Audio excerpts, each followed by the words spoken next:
Well, folks, so let's have another unedited commentary. I think the wonderful thing about these videos is it's a good challenge to make a video and have the audio just be completely unedited. Put the raw video in there. But let's talk about something serious. So last night, a friend and I sat down and watched the first debate between Joe Biden and our current president, Donald J. Trump. And I think, like probably many people who saw this in real time live, that it was a sad example of how amazingly large of an asshole someone can be. I don't think there's any question in my mind personally that Donald Trump embarrassed our entire country with his performance during that debate.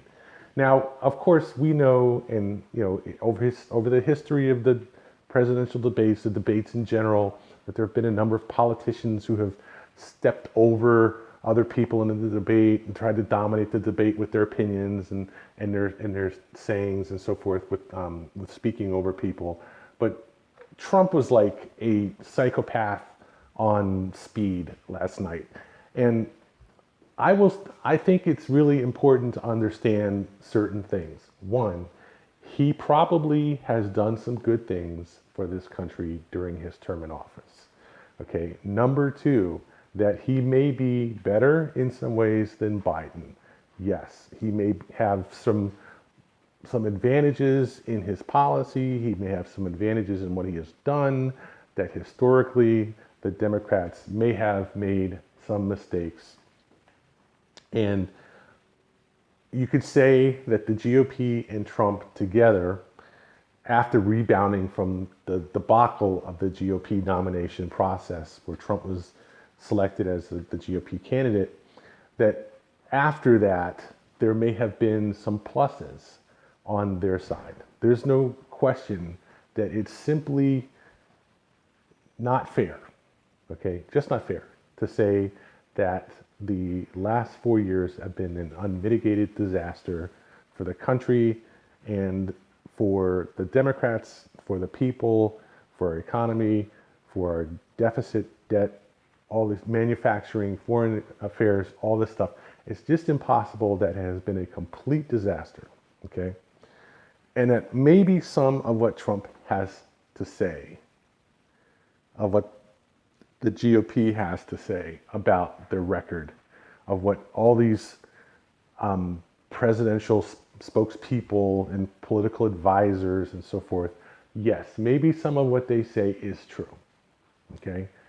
But there is a way that civil people have civil discourse.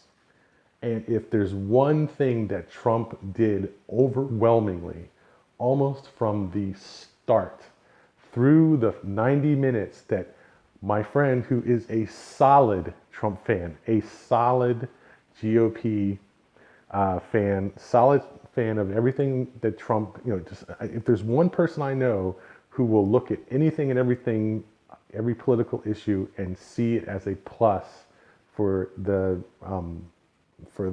GOP and for Trump against the Democrats. I mean, he is a solidly biased, solidly Republican in just about every issue. I can't think of anything that he and I have ever talked about where he has criticized the GOP or Trump for what they have done. Okay.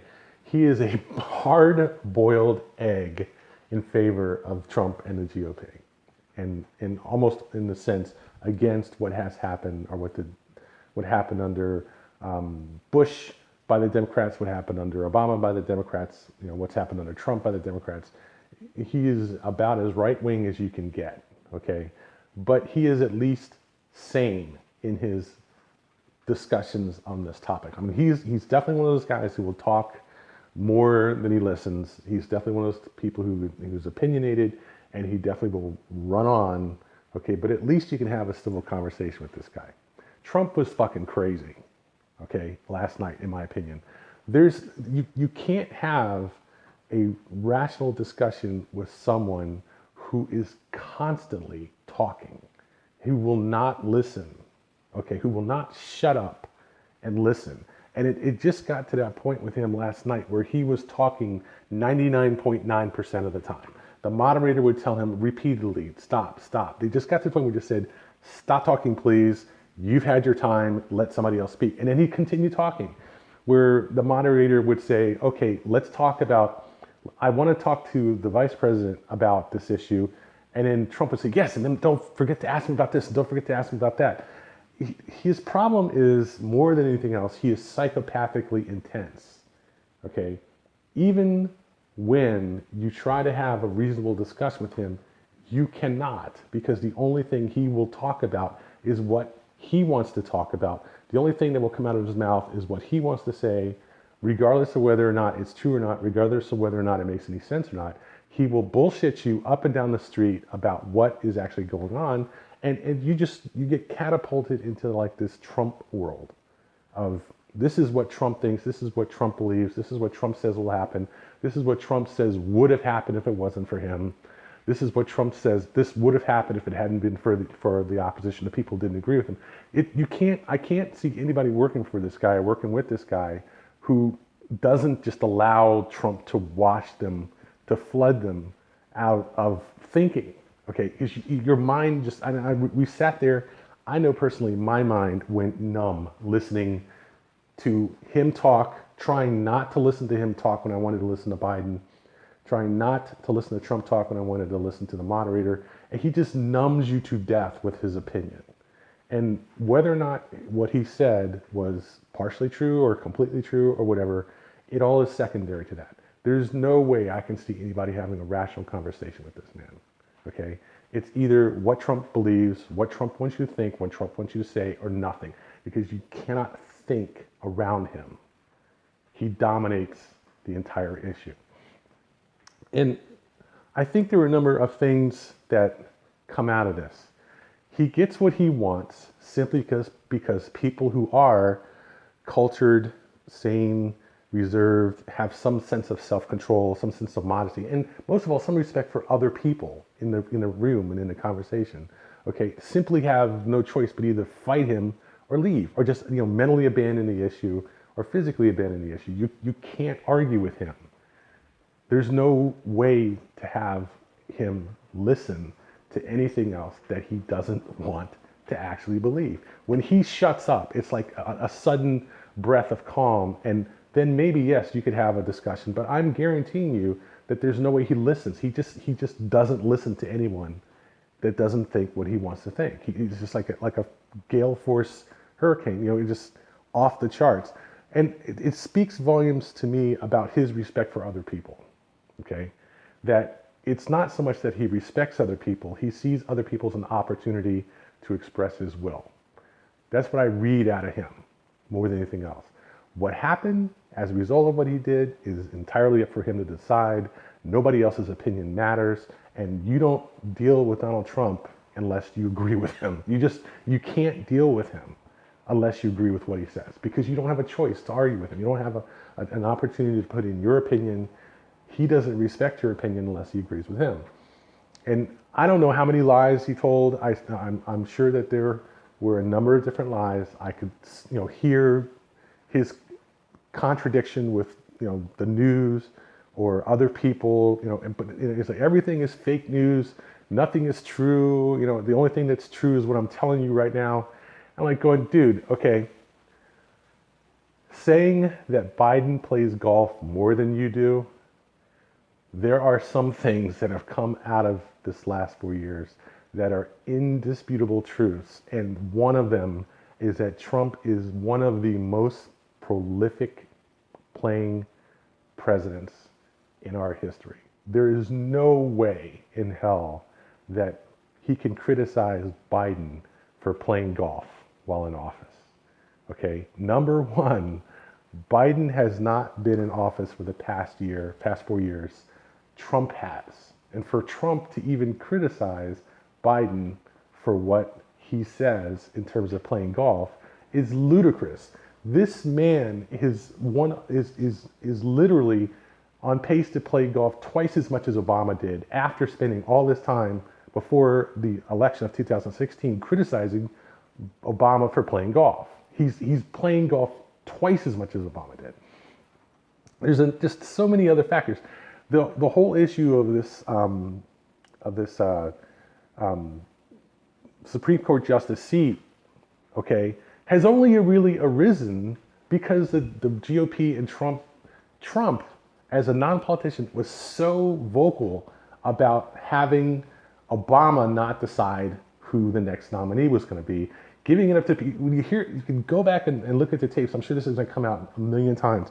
Go back and look at the tapes and see Trump saying how the people should vote for this person, how the people should do this, how Obama shouldn't be the one who's allowed to decide who the next Supreme Court justice is. Then you hear him during the debate, you hear it's like every argument that Obama said, I was elected for 4 years, not 3 years. The people selected me. I was the one voted.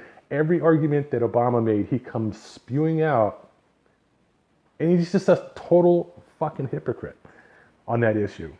The point is, yes, that he has the political power to do it. There's no question about that. The GOP controls the Senate, and they control the White House. And yes, he has the power to do this. There's no question. No one's arguing that. No one's denying that. But to say that he should do it because he's the president for 4 years, not 3, I mean, that's ridiculous after all the other things that he said. It's just crazy. And there's, not to mention the birther issues, the truther issues. We didn't hear anything about immigration. We didn't hear anything about the border wall. Nothing about the executive orders that were voted unconstitutional by the Supreme Court. You know, Biden raised a very legitimate issue. Is that it's hard to see letting him choose Supreme Court justices when he has so many cases up in front of the Supreme Court because of his borderline abuse of power. There's no doubt that that is a highly legitimate point, okay? And that if anyone should be choosing who the justices or the next justices are, it's not the guy who has 18 cases in front of the Supreme Court for his abuse of power. And he's already chosen 2.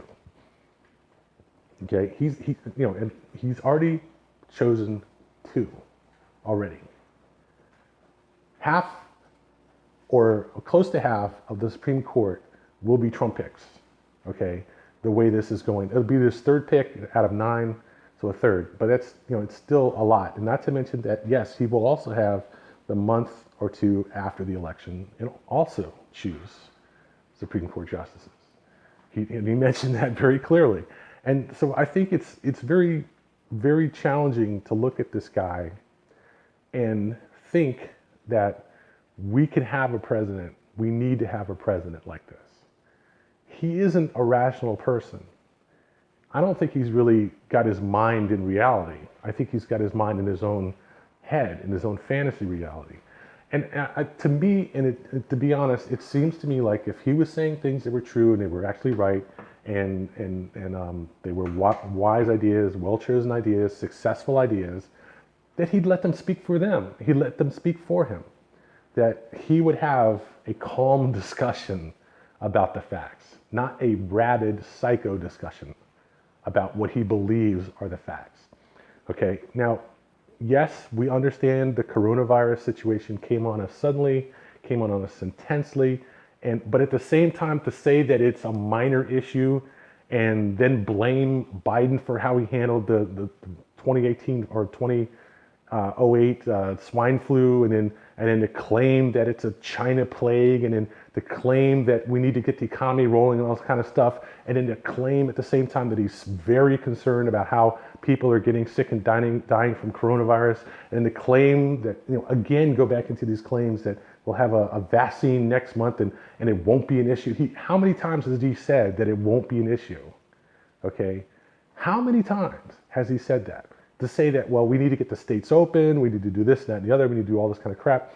What would we have right now if Donald Trump could decide whether the states could be open, would be open? What would we have right now if it wasn't for the CDC and it wasn't for all these other organizations and scientists who were saying that coronavirus is a real issue? We'd have a president of the United States who watched people die in this country and would do nothing about it, because he didn't want to spook the stock market. He didn't want to spook the people. He didn't want any damages to his world's greatest economy.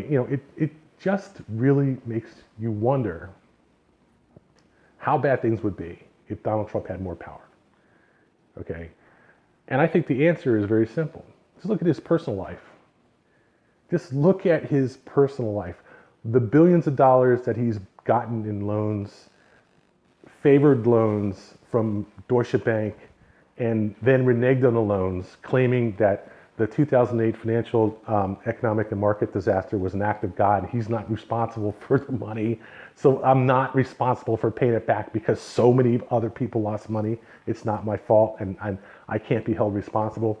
Then talking about how he's taken advantage of other people's generosity, like Obama and Biden, in terms of changing the tax law. And then he's benefited by investing and losing billions of dollars and then writing it off in his taxes and only paying $750. Look at his own personal life and see what's going on. And you get an insight into what's going on with him running the country. If it wasn't for the checks and balances in our political system, this guy would be the emperor with no clothes. And God knows what else would be happening in this country. My thing is, I think we've had enough of him. Okay? That I can see having a GOP Congress or a president who's a Republican, but not one who lies in your face and then shouts you down when you disagree with it, when you stand up for the truth, who can't have a rational discussion. It just isn't possible to have a rational discussion with him. We don't need a guy like this, whether he's honest or not. We don't need an asshole as a president. It's that simple, in my opinion. I think that is the worst thing about all this. Now he cannot make a mistake. That's what he sees in his life. Everything he thinks is right. Everything he wants to do is correct. He cannot make a mistake. And this is why this guy has had 3 wives and cheated on every goddamn one of his wives. He cheated on his first wife with his second wife. He cheated on his third wife with these 2 women, McDougal and Stormy Daniels, and then had his friends pay them off, basically to get their stories and try to lock them up in National Enquirer. And of course, the fake news media still found out about it, and it still became a huge story. And the guy has no shame about any of it. None. Zero. It happened. We knew that people would try to make a big deal out of it to bring me down. But oh well, so what? He has no shame about that. None. His current wife was pregnant with this last child, and he's cheating on her with these playmates and strippers. The guy's 60 years old. 60 freaking years old. Having an affair with a crazy 28-year-old girl who is overwhelmed with his money. What does that say? And not to mention the whole issue of whether Melania herself, much like his first wife, is even a legal alien applicant to come to this country. She had no real reason to be coming to the United States other than to marry Donald Trump and live here. And what kind of nonsense happened with regards to her application for a visa, we don't know, and no one's actually investigated it seriously. Okay, sure, you can say it happened under Bush or it happened under Obama, but when it comes down to blaming your opponent for everything wrong and taking credit for everything good, okay, how can one guy do this? The only way he can do this is if he shouts down everybody else.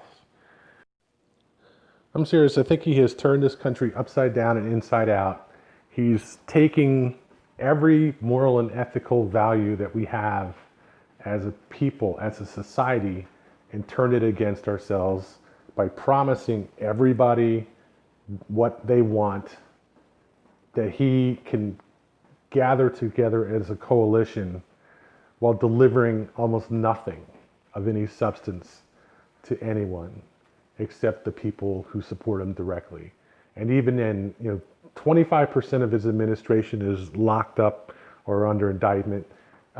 25 people in his administration, There, now he's trying to say, oh, all that happened because the FBI was corrupt. Oh, all that happened because the FBI was corrupt. Because yes, admittedly, there were a couple of zealots in the FBI who went a little bit too far and tried to make it a personal issue against him instead of dealing with the law and so forth. But again, does it mean that the FBI is full of people who have bad judgment and can't distinguish between their personal affinity for somebody or dislike for somebody and their professionalism? So are we then to assume that the government of the United States is full of Trump haters who can't make good decisions? Is that why Trump decided he had to have a purge of the government as a whole? What about the military, the Defense Department, DHS, FBI, CIA, DIA, everything is now corrupt because they weren't appointed by Trump? Why not dismiss the entire Supreme Court because it wasn't appointed by Trump? You really, really do have to question what is actually happening here. How is a nation of 365 million people bamboozled by this guy? When if you just read the news about him, left, right, front, and center, he's morally and ethically corrupt, and it's very clear. But the biggest issue to me that I see is the fact that he had to go to Russia to get a wife when he's one of the richest people in the country, supposedly. Then he cheats on his immigrant wife with this Southern belle, supposedly, okay? Then cheats on her relentlessly, okay? After he divorced his first wife and married the Southern belle, then cheated on her relentlessly. If you cheat on a woman who you cheat on your wife with, what does that say? I mean, okay, so we live in a society where Mark Sanford can somehow find redemption and be elected to the U.S. Senate after he resigned from the state governorship of South Carolina for having a running affair. Okay, yes, we understand that, but that does really ask the question of what it is that the quote unquote moral majority or the religious right really want in a politician. What do they want? Well, that it just ethically undermines that whole section of politics.